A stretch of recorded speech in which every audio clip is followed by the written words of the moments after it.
Oh,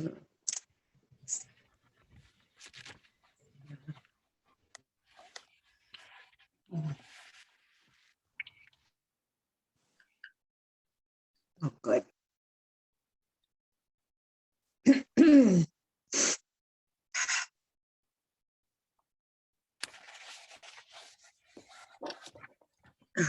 see. Oops. Hope everybody's ready for mud season. It's here, they're ready or not.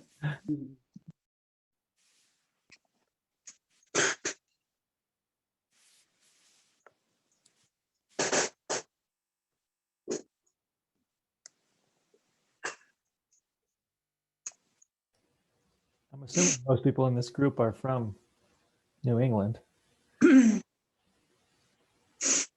Chat at me if I'm not right about that.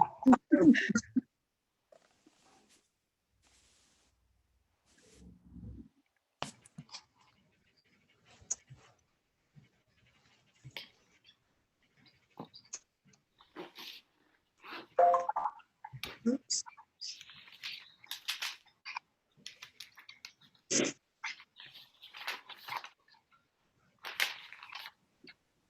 Also, because of some of the background noise, I'm going to go ahead and mute everybody. So if you want to speak out, you'll have to unmute yourself later.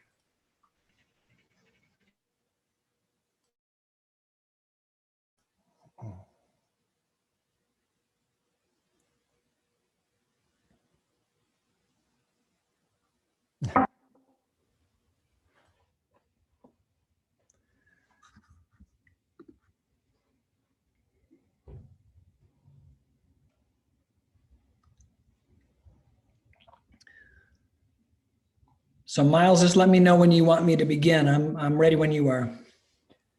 Yeah, we're missing about 9 people. But I did get some messages of people that weren't going to make it. So Sure. yeah, I guess the discussion was so rich last time. I don't want to waste any time. So why don't you go ahead and start? Okay. All right. Hello, everybody. How's everybody doing? Can I get a wave? Oh, there's a wave. Great. Thank you very much. Makes me feel like we're together at least a little bit. So welcome back. And it's a beautiful day. And I know that really a perfect day to be thinking again about Mary and having Mary eventually in about 58 minutes or so, 57 minutes, shooing us outside, at least as soon as we can, to enjoy this beautiful day. So I'm going to share my screen and we'll go into today's session.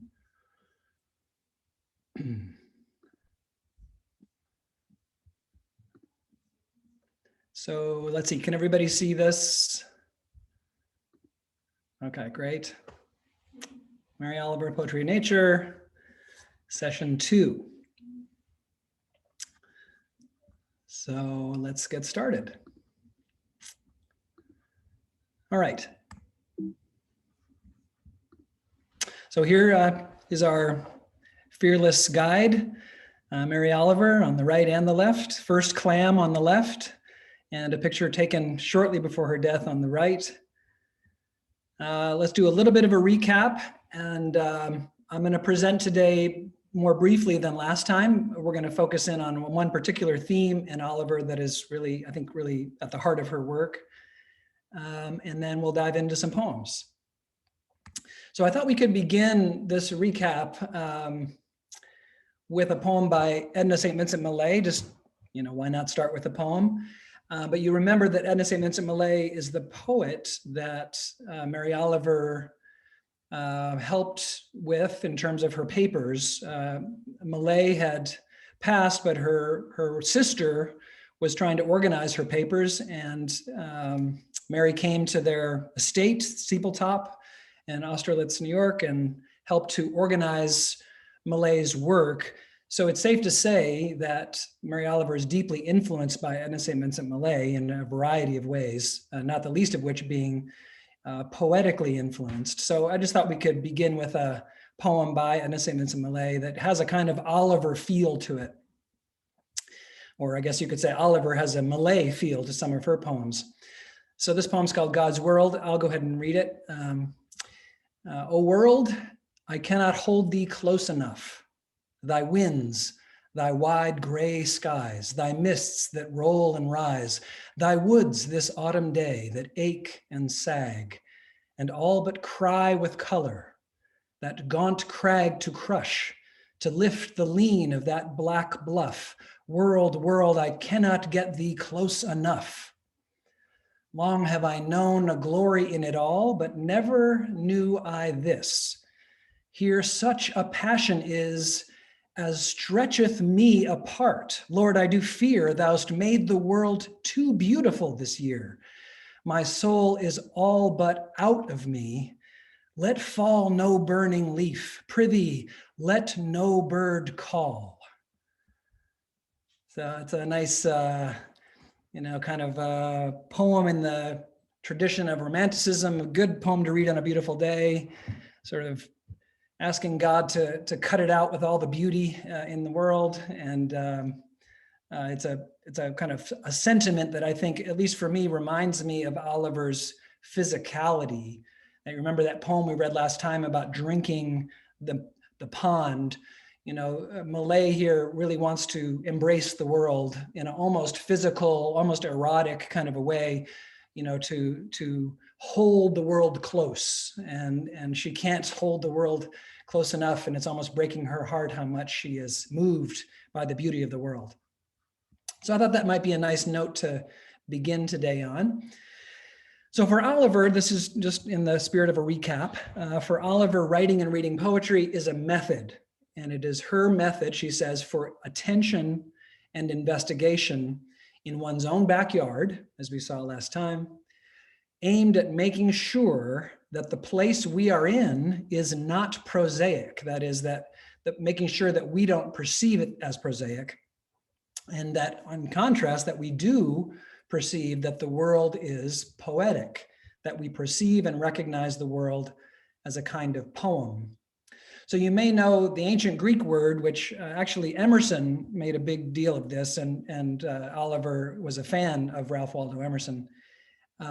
Emerson pointed out that the Greek word cosmos, from which of course we get the word cosmos in English, means or can be translated as beautiful arrangement or beautiful order. It's actually the root of the word cosmetic. So like a cosmetics or a cosmetic change is to try to make the arrangement more beautiful. And so this is understanding the world as a cosmos, as a beautiful arrangement, or we might say as a poem.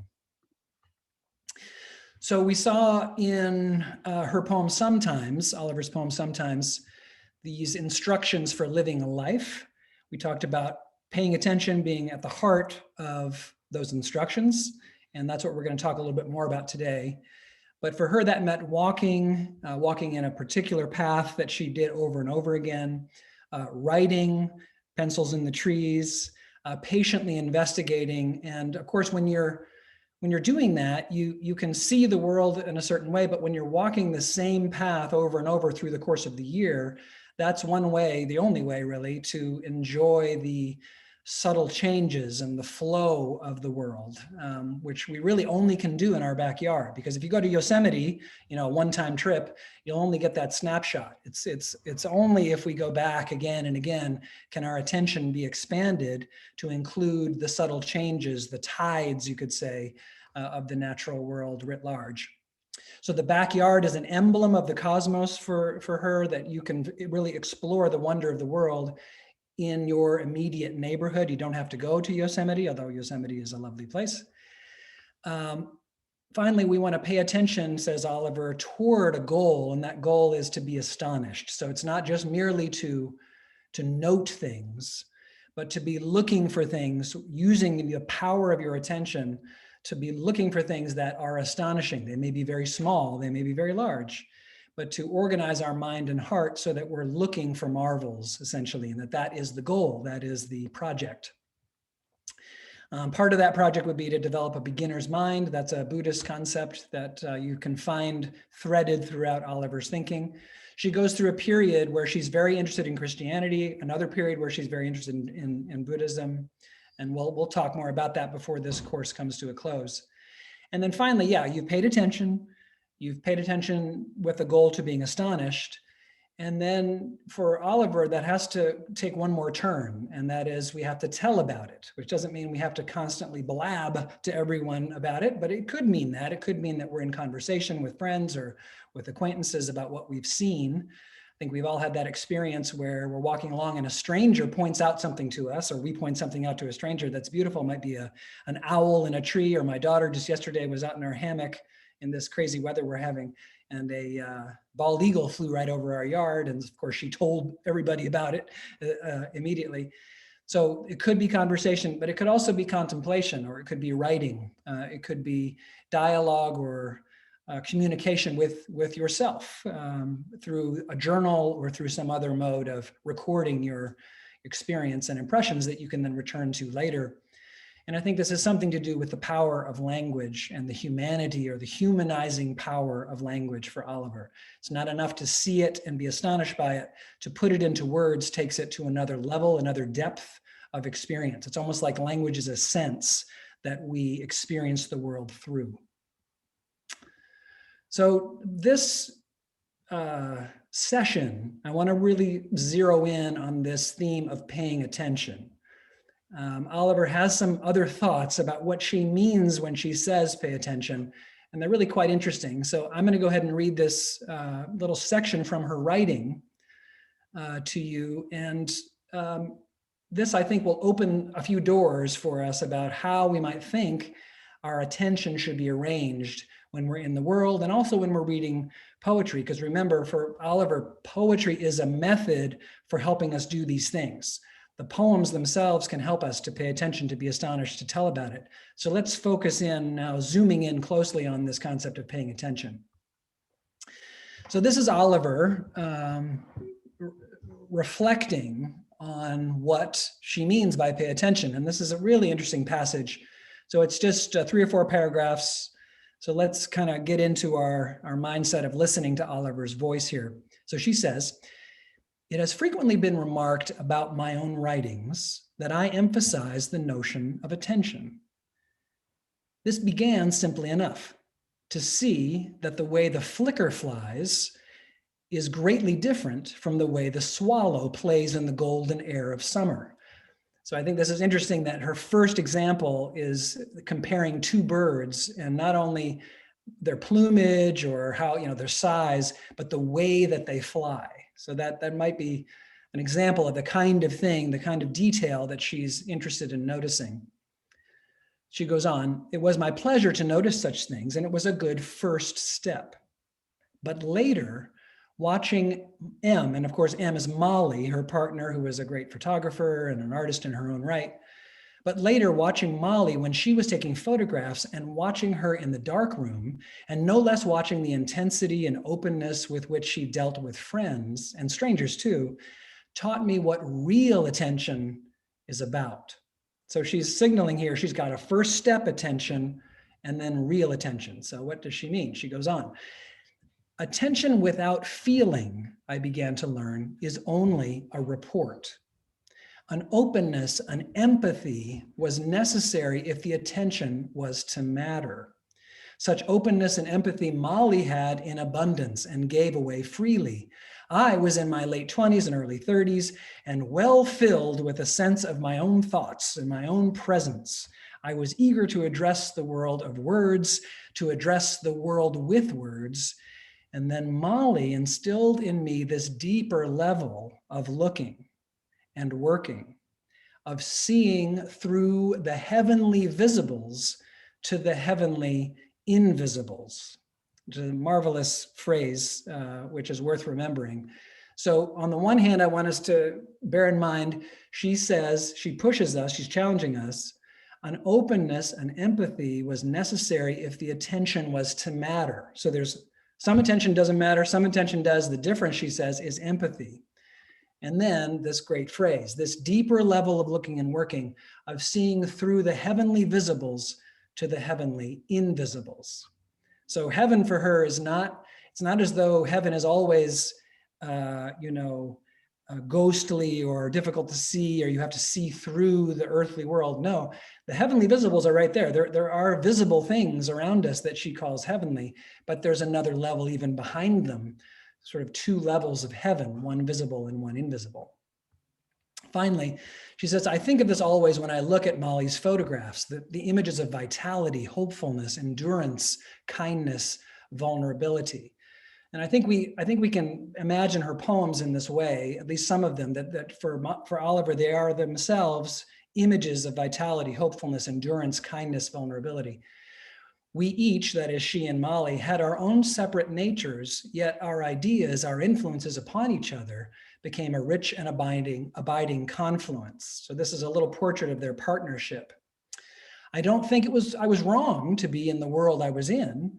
It was my salvation from my own darkness, nor have I ever abandoned it, those early signs that so surely lead toward epiphanies. So she never abandons her way of seeing flickers and swallows and noticing the things in the natural world. And yet, Molly wanted me to enter more fully into the human world also, and to embrace it, as I believe I have.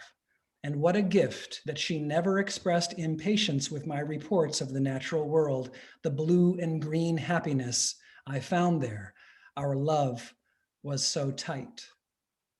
So it's a lovely little piece of testimony about her relationship with Molly and how Molly wanted her to enter more fully into the human world, a world that had wounded Mary so much in her childhood, but a world that she felt she was able to enter more fully as she got older and matured and joined this attention to the natural world and this empathy for the natural world with an empathy for the human world, which is, of course, part of the natural world as well. All right, so that's the presentation. I want us to think about empathy and the heavenly visibles and the heavenly invisibles, and the way that Oliver herself travels a journey from one kind of attention to what she calls a kind of deeper level of attention, a deeper way of looking and attending to the world around her that includes, of course, the human world. So this brings us to Wild Geese, which is arguably her most famous poem. Many people have this poem memorized. Many people love this poem, whether they have it memorized or not. You may know it already. It's one of those poems that bears attention or repetition. When we come back to it, we always find something new, at least I do. So who would like to read this poem? We had great readers last time. I'm sure we'll have more great readers this time. Don't be shy. Who would like to read Wild Geese? It's 2 screens, and you may have it in front of you on your desk too, or on a poster. A lot of people have this up on their walls or on their refrigerator. It's such a beautiful poem. Who wants to read it? I will. Great, Sherry, go ahead. Wild geese.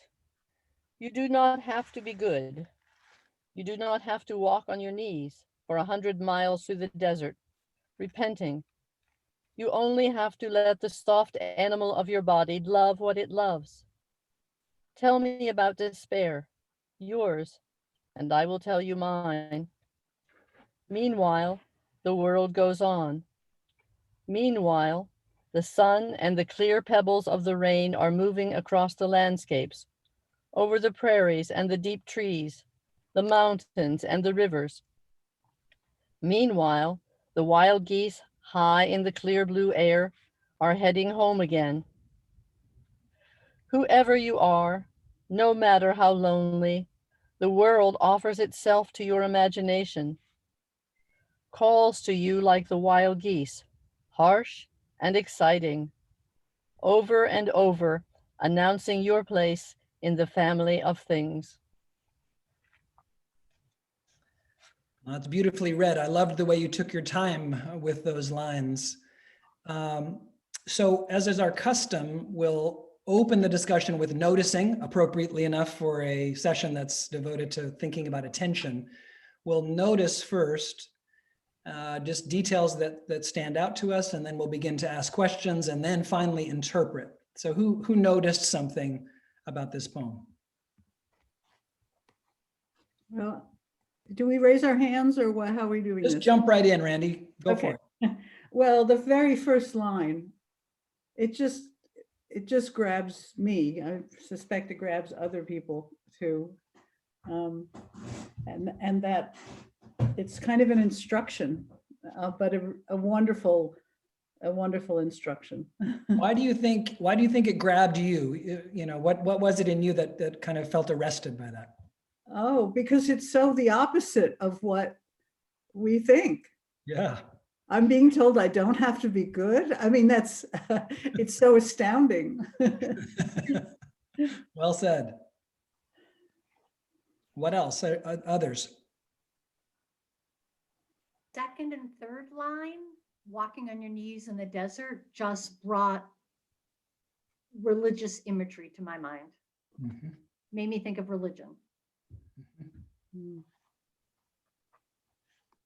Others?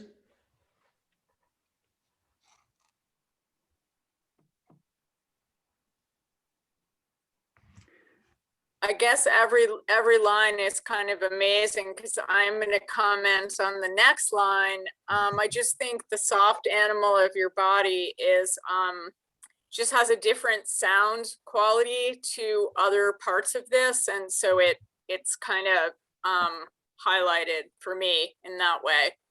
And again at the end with the geese, there's I can't see it right now. Oh, thanks.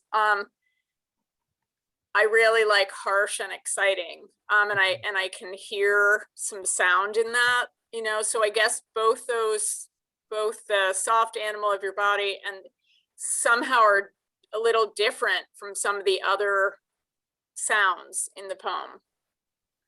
Yeah, that's really interesting to think about soft animal and then harsh and exciting together, because they, in a way, they seem a little bit in tension, but there's so much in harmony here somehow in the poem. That's a nice observation. I think noticing those three phrases that begin with meanwhile, Yeah. and they feel important because it's with that word, she is juxtaposing the present that might be in my mind with the present that's out there in the world. Yeah. You know, I have my life, but meanwhile, there's something else going on. Yeah. Yeah. That's good. She also, the line before that, she joins with the reader. Tell me about despair, yours, and I will tell you mine. Yeah.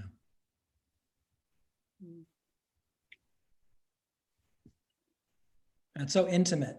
Tell me, you know, we're used to reading poems where we're being told, you know, but she says, tell me.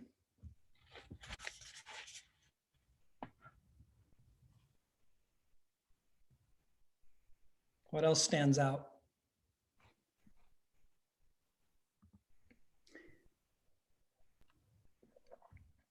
Well, she has some interesting repetition of words. Well, you do not have to be, obviously, or you do not have to. But then in that line that was pointed out, that word love that's repeated twice. And at the end, the word over and over. So there's something about the repetition of the same or a very similar word that I think affects the rhythm of the poem, which is one of the things that's so beautiful about it, I think, to read aloud. Yeah. What do you wonder about with this poem? What questions come to your mind? Well, I'm wondering what her message is about loneliness, which is, you know, part of the human condition. It's a good question. I think that I think that she has experienced loneliness and despair, and she's helping us all feel like we're not alone having loneliness and despair, that we can, it's okay.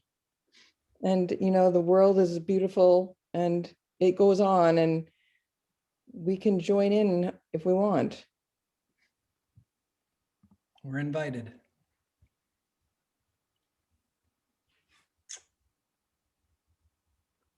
Other questions, or we can begin to shade now into some interpretation.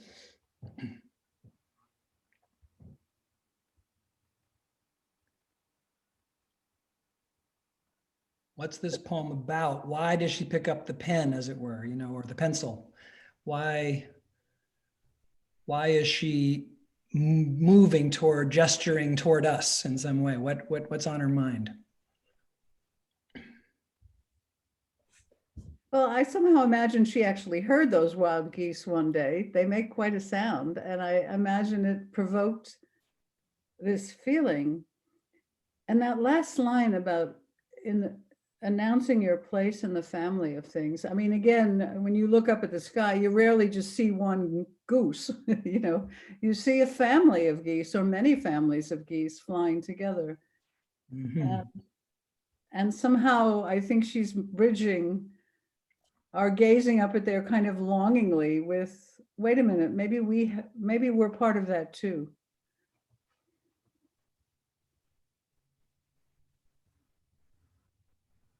I love how she, Yeah, I think. Go speaking ahead, of- Kathy. oops, is that Go okay? ahead, Kathy. I love how she pulls you, she connects you to what's going on, but she pulls you away from yourself for a moment and lets you see the natural world and you know, connect yourself to it. I just love how she makes you step away. Yeah, that's good. Yeah, I guess. Was there another voice there? Yeah, I think continuing on a different thought, it was that she's saying you don't have to repent for what you are, like as a human being, and that you have a place in nature no matter what. And I really like that message. Yeah, me too.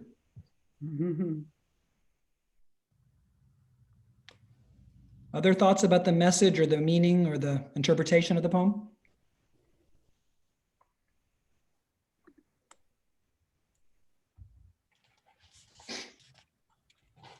It's interesting, the juxtaposition calls to you like the wild geese, harsh and exciting. She's not promising that it's all going to be beautiful, but there will be hardships, but you can still take your place in the family of things. Reminds me of the cat head that we saw last week, you know, the muddy image of death. Harsh.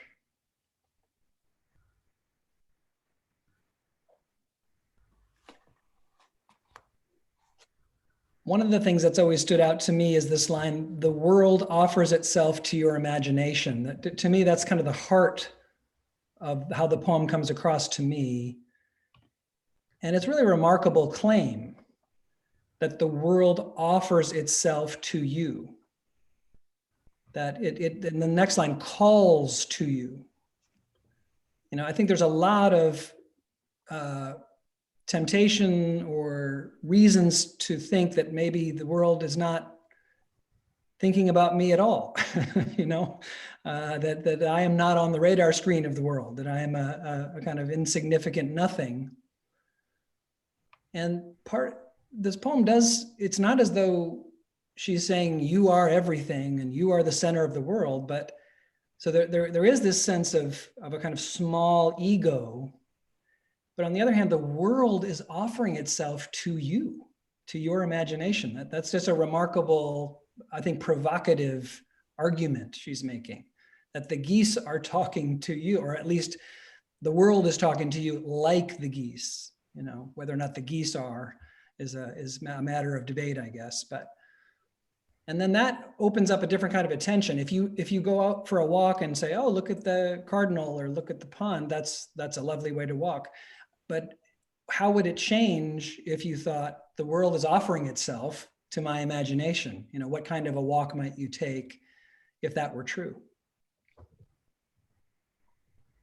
You know, I think that's one of the places that, again, somebody mentioned the sort of religious or spiritual, certainly undertones. I mean, she doesn't say God, right?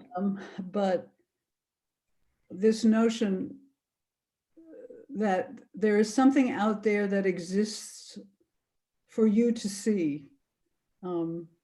There is something definitely. I have a photograph up in my house of a young boy, and underneath are just the words, the eyes with which I see God are the eyes with which God sees me. And there's something of that reciprocity that I've always loved. And I think that's what's here. There's something out there for you to gaze at and to enjoy. Yeah. No, that's nice. The world here is in some way personal, you know, it's not impersonal. It's not, you know, the concrete or whatever. You don't think the concrete is offering something to you. You know what I mean? So in other words, there's a way of seeing the world as impersonal, but this is the opposite idea. The world is personal. The world somehow is engaging you and is offering itself to you, is calling to you.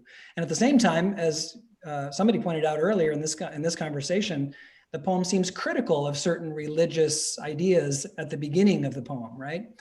So it's an interesting kind of theological poem, at least under the surface, where she's critiquing certain forms of religion or spirituality, even as she presents another idea about the world.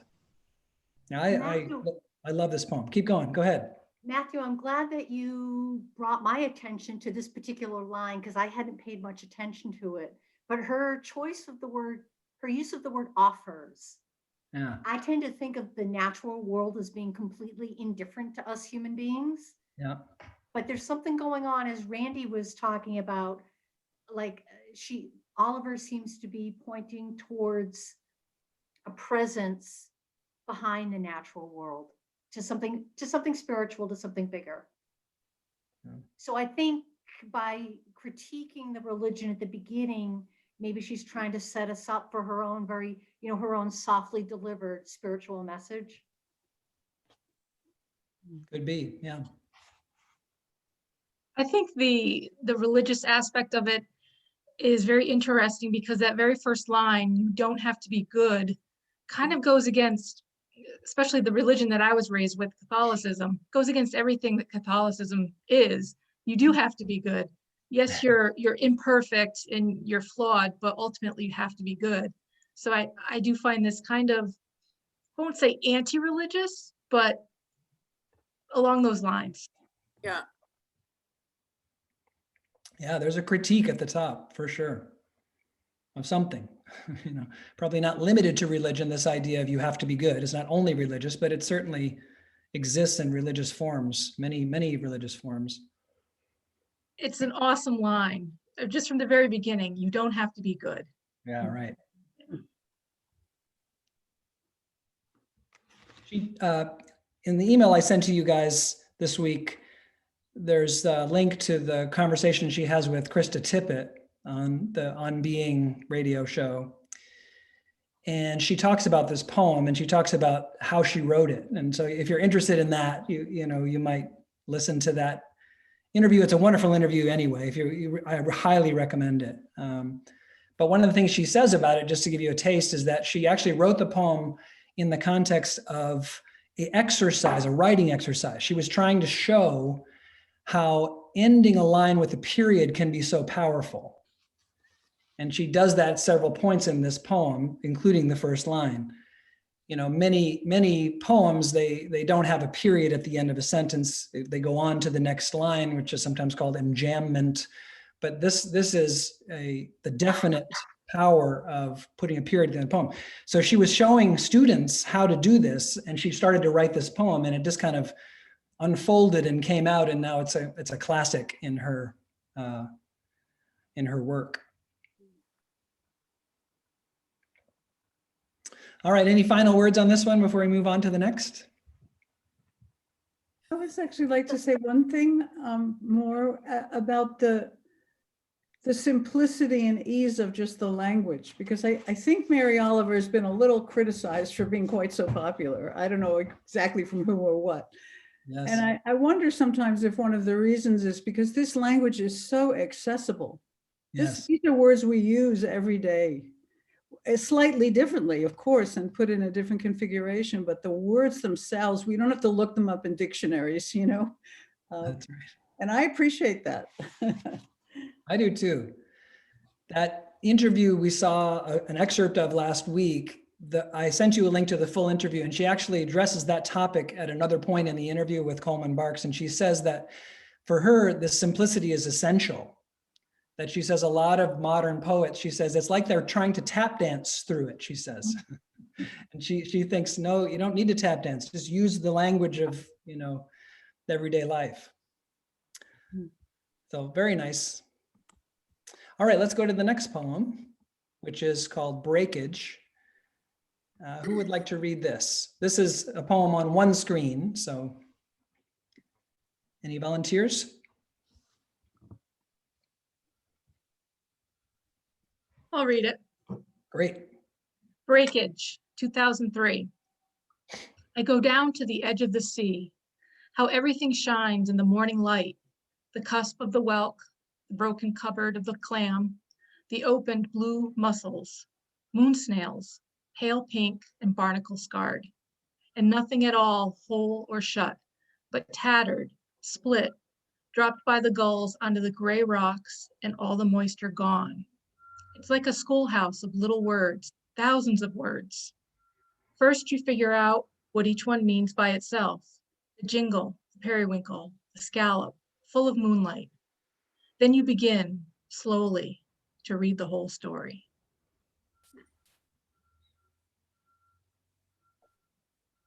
Thank you. Who notices something? Break at the end, between the main part of the poem and that last sentence. Yes, yes. It's true. Breakage.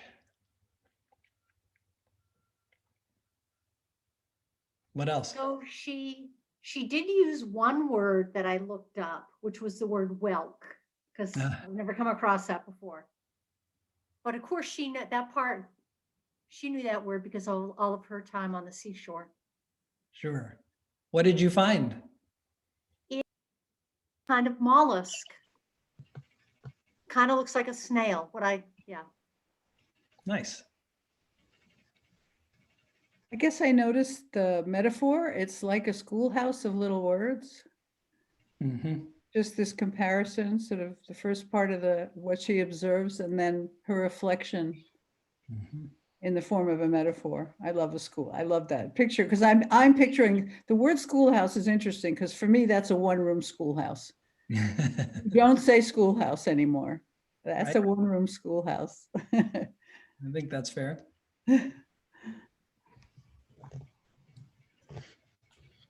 What else do you notice? There are colors, the blue mussels, moon snails, pale pink, gray rocks.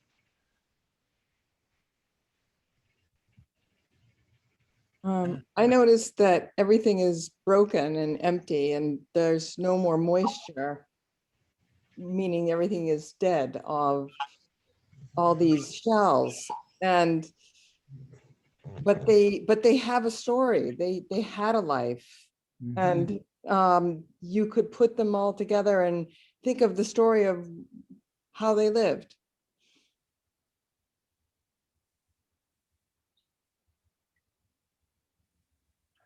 That's very nice. Other questions or interpretations? I think we're turning toward that now. That's great. I was going to say, you've got the morning light, but also the scallop full of moonlight, Yeah. the beginning and the end.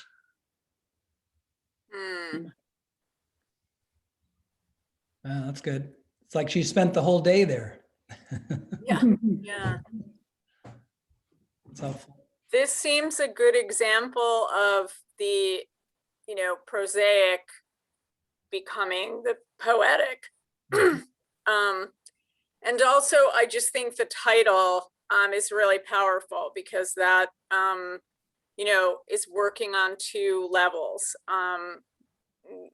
Yeah, so I'm not totally sure yet what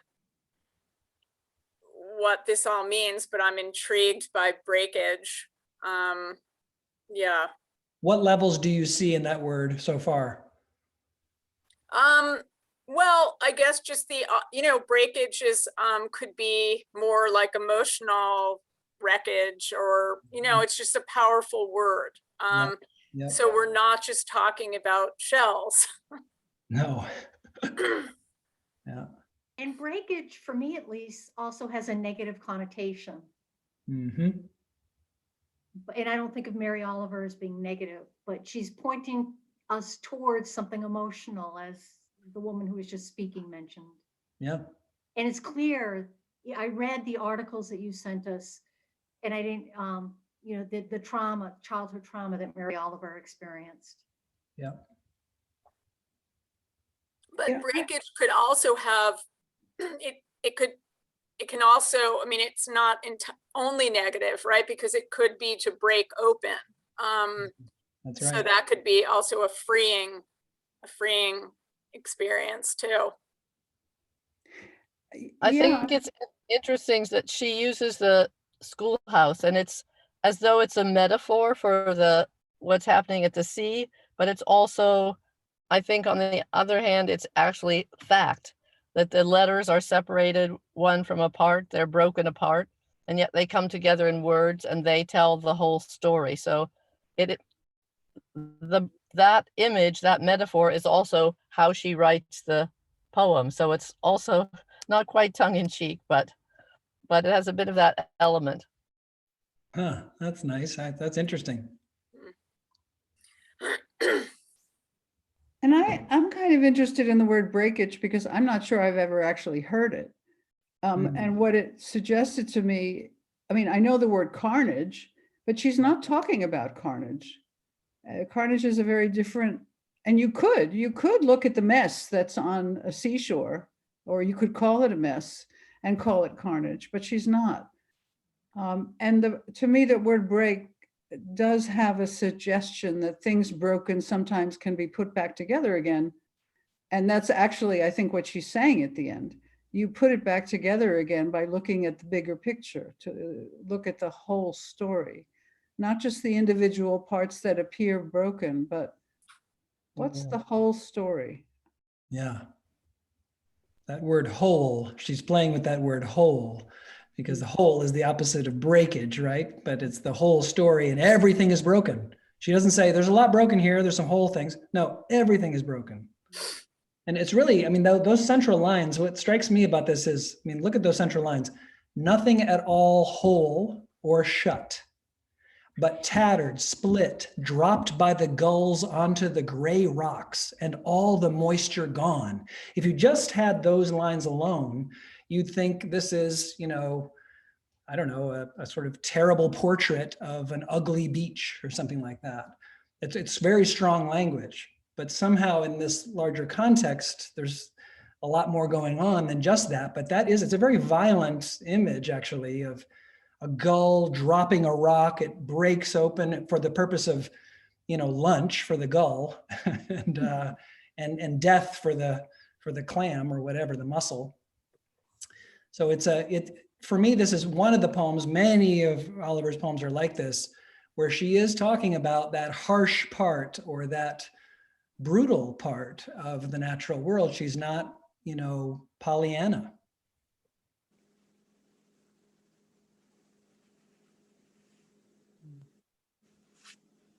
One Any aspect other? of this poem that I really appreciate is how she moves from the particular to something bigger, and her particulars are very, very particular. It's not a mollusk, it's a whelk. Right. Yeah, it's so zoomed in. It's Yeah. so she's so zoomed in, I mean, most beaches that I walk on, I don't look this closely. You know what I mean? You're seeing it at a general kind of, oh yeah, there's a bunch of shells here, but you're not looking that closely and that zoomed in. And then she zooms way out at the same time.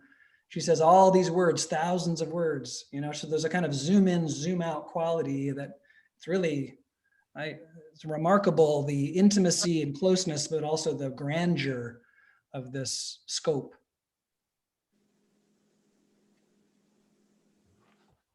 What's this? Go ahead. I just noticed just now that in the final line, she uses the pronoun you, which pulls us into it. I hadn't noticed that before. Mm-hmm. Yep. Yeah, so many times she makes that turn toward the second person. First, you figure out what one means, then you read the whole story. What does this poem mean? Let's go right at that. Like, how do you interpret it at the highest, broadest level here? What's she up to?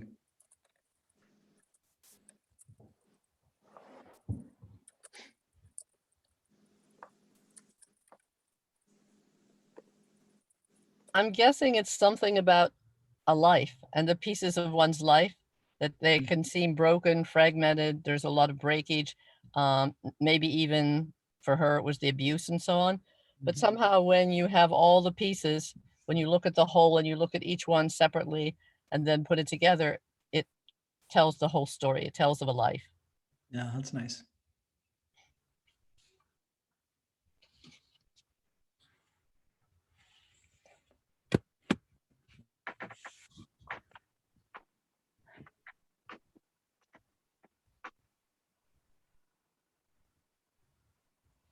Well, maybe one more thing too, because she calls this a schoolhouse. Yes. I think she's really urging us to look at the world as a place of instruction. Mm-hmm. Learning. Yeah. Or learning and exploration, Yes. Inquisitiveness. Yes. When you read this poem through the lens of, what does Mary Oliver think about attention? One of the things that occurs to me is she's saying, yeah, attend to the world with an eye for stories. The word story is a wonderful word. It can span a whole lot of stuff. But even the broken shell, there's a story there if you're willing to spend the time. That word slowly at the end, I think there's a lot hanging on that word. If you're patient enough, we're surrounded by stories that we, typically ignore. But that story, and that's true of the human world, so there's a kind of moral power here about how should we interrelate with each other, when we encounter another human being who's quote unquote broken, do we, or, of course we are too, right? Everything's broken in this whole poem, but there's a story there. So I think that's a kind of attention that when you're looking for stories, that's going to make your walk in the woods different than if you're looking for, I don't know, a beautiful bird or something like that.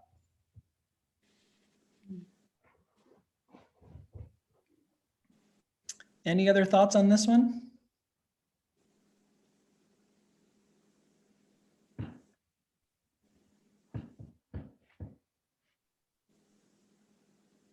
There's a beautiful ancient idea that the world is kind of like a book and you can read it and learn from it and find stories in it. And I think she's trading on that, but making it very contemporary and very specific to the seashore. This poem comes back to me all the time. It's such a great, I love this poem. All right, let's move on to the next. Unless there's any other thoughts, I will pause for a second.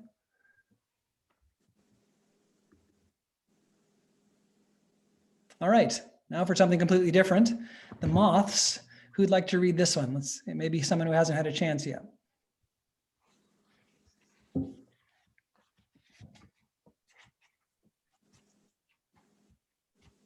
Don't be shy.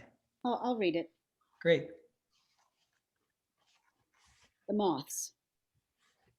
There's a kind of white moth, I don't know what kind, that glimmers by mid-May in the forest, just as the pink moccasin flowers are rising. If you notice anything, it leads you to notice more and more.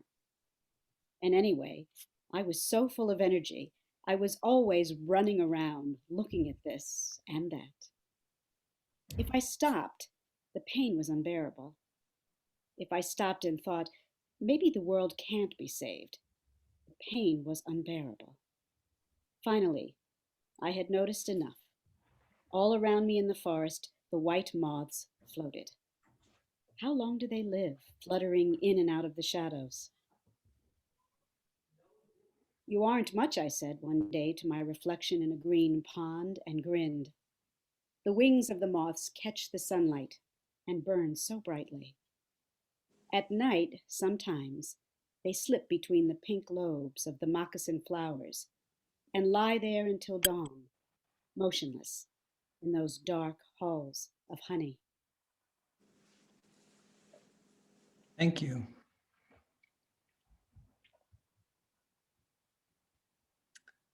What do you notice about this poem? It's very personal. Yes, It's very personal. yes.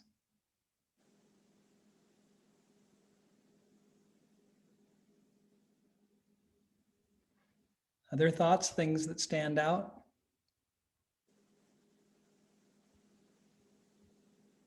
I noticed how the fourth and fifth stanza, the two that are about pain, the fifth one repeats the fourth one, but adds some words. Mm-hmm.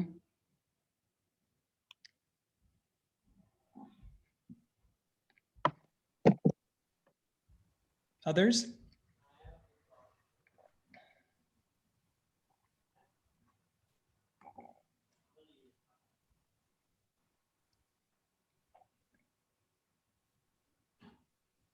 I guess I'm noticing that line, "You aren't much," I said, and grinned. So that's a puzzle to me, what that Yeah, means. good thing to wonder about. Seems like, I don't know about her childhood. I haven't read much, I don't know much about her childhood. I have to read up on that, but it sounds like she had a rough childhood, and she doesn't want to like reflect on that. She wants to like almost like run away from it a lot. And so she tries to like just be in the present and notice the moths and the moccasin flowers and just being in nature as a way to escape the pain. Yeah. Other noticings or questions you would ask?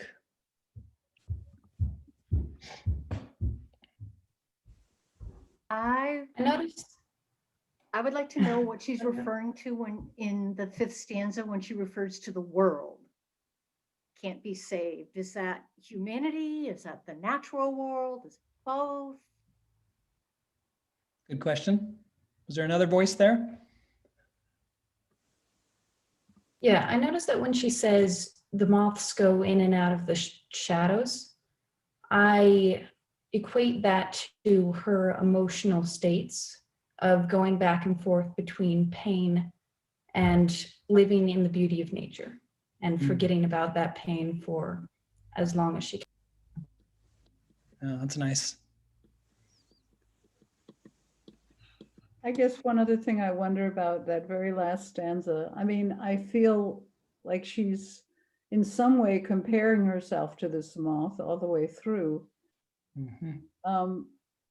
And I guess I feel like that last stanza is somewhat wistful. Mm. It's not clear, whether she'd like to do what that moth does. It's a Right. very sensual kind of description. Yes. And who wouldn't want sweetness, So- Yes. Dark halls of honey. Sounds good.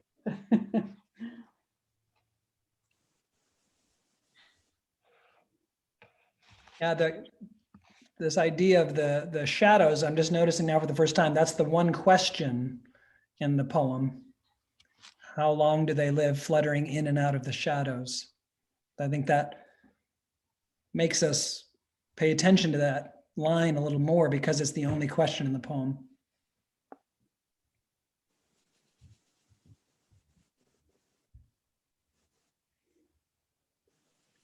What is this poem about?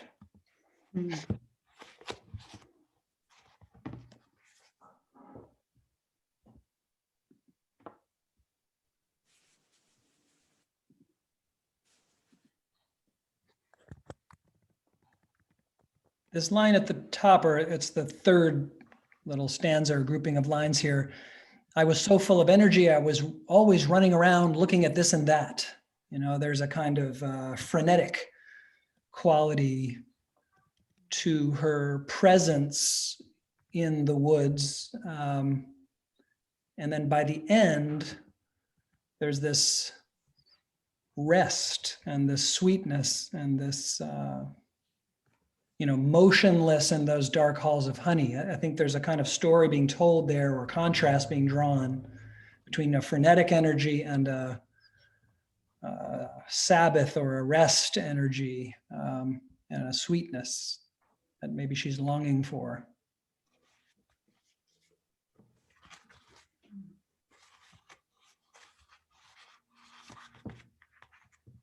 What do you think this poem is about? What comes to your mind? Oh, obviously, I'm very focused on stanzas 4 and 5. And Yeah. they both start with the word if, which is a hypothetical. Yep. And I think the poem is about how to manage, how to approach one's own emotional pain. Yeah. And she's offering us a solution that works for her. Mm-hmm. Now, what do people make of this idea of if I stopped, the pain was unbearable? What is that calling to our attention? I think if you're stopped, you have to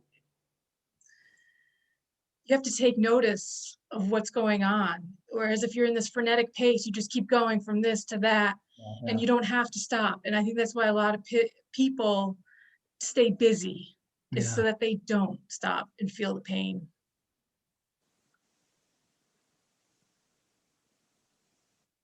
Yeah, just listening to you phrase that way, I'm more and more convinced that the dynamic here is this frenetic energy, and then I don't want to stop, and then at the end of the poem there is a stop. It's in the dark halls of honey. So that, I think that's the arc of the poem.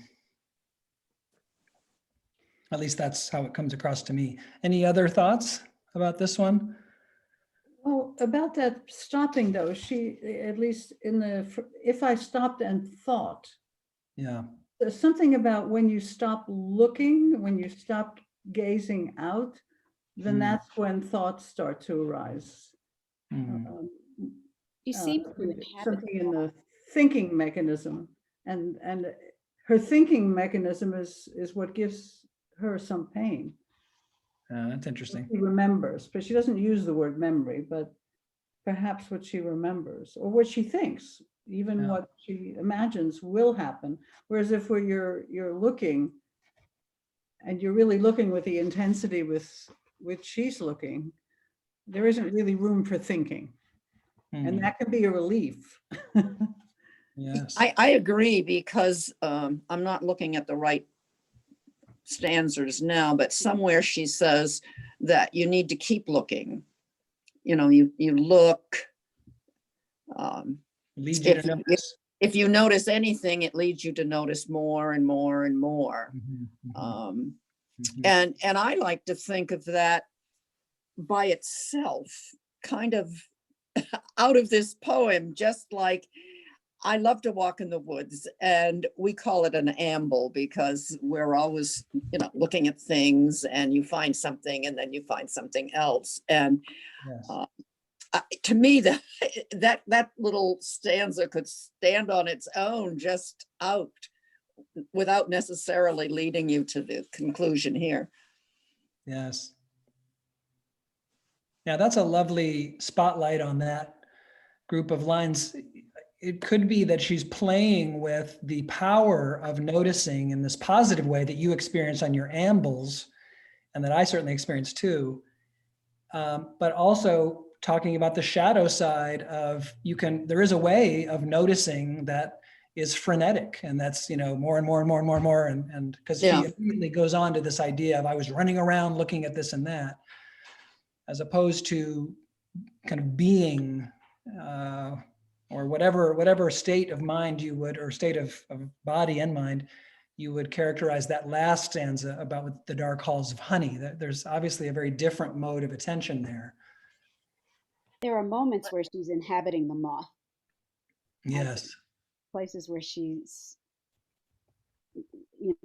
becoming that moth. Yes. Um, Right. It's a communing almost or something. There is a real communing, I think she's seeing. Yeah. And for her, I think it's the outer and the inner. And she stays in the outer in nature, then she's frenetic, but she's not thinking about all these unbearable things. And then when she stops and thinks, when she goes inward, they come up. And somehow the last stanza, it seems to me, is almost a wishful picture of the inner and the outer becoming one. The moth slips into the moccasin flower and becomes peaceful. Yeah. Until dawn. Right. Well, that's Till a it great. comes around again. Yeah, right. Here we go again. That's a great note, actually, to transition to our final poem for the day. Well, we're going to skip Summer Day. We'll come back to Summer Day next time because Summer Day is a great poem. But well, no, what? I'm sorry. I correct myself. Let's do Summer Day as our last poem today, and then we'll come back to Song for Autumn next time. So who can read Summer Day? This is a classic.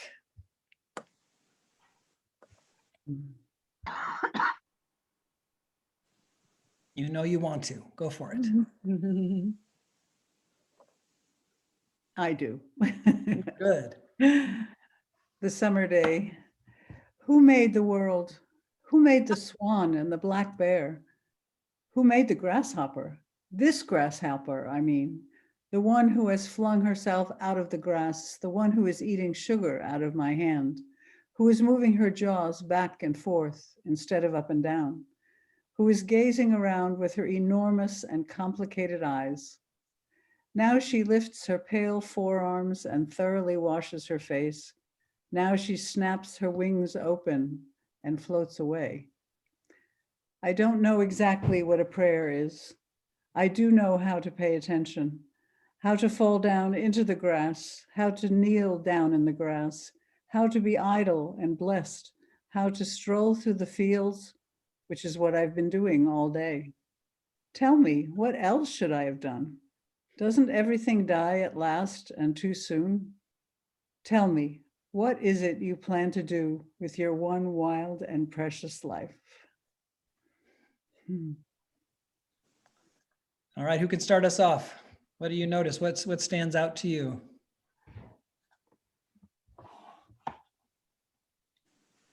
We'll give this poem 3 minutes and then we'll close, but it's a beautiful poem to end on. I notice her use of pronouns again. There's a lot of her use referring to herself as I, and then at the very end, you and your. Yes. So she gives it to us. It starts with 3 questions and ends with 3 questions. Yeah, that's nice.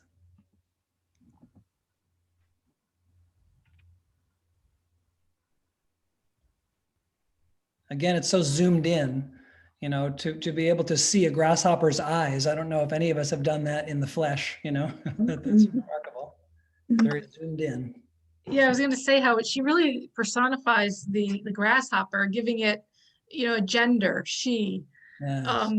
I know when I'm looking at bugs, I don't think of male, female, or anything, but that really, I don't know, it makes it much more familiar and you want to care more about this little grasshopper. Yeah, that's good.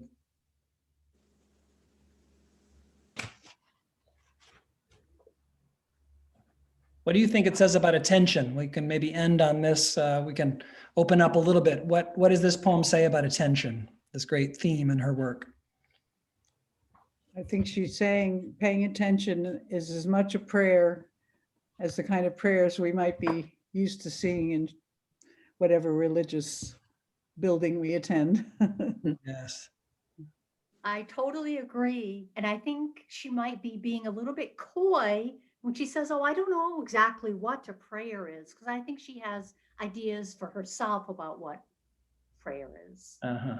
it's paying attention. Yeah.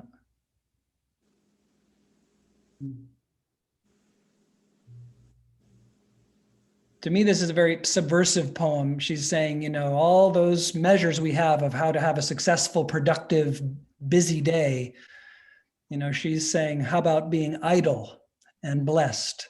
How about strolling? You know, what else should I have done? You know, there's a kind of almost a little confrontation there. You know, she's going against the broad currents in the culture that tell her that she should, you know, she didn't get anything done today, you know, but she begs to differ.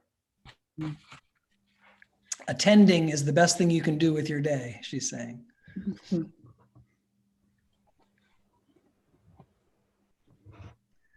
Well, here's my homework for you guys, or my good-natured challenge. Memorize one Mary Oliver poem by the time we meet next week. It can be a very short Mary Oliver poem, or it can be a longer one, but pick one that you like and memorize it. And you'll find that you'll discover things about the poem that you didn't know were there just by the act of memorizing. And then you'll have it in your pocket for the rest of your life. And you can take it out, as it were, when you're strolling through the fields or attending to a grasshopper. I hope we're not going to have a test.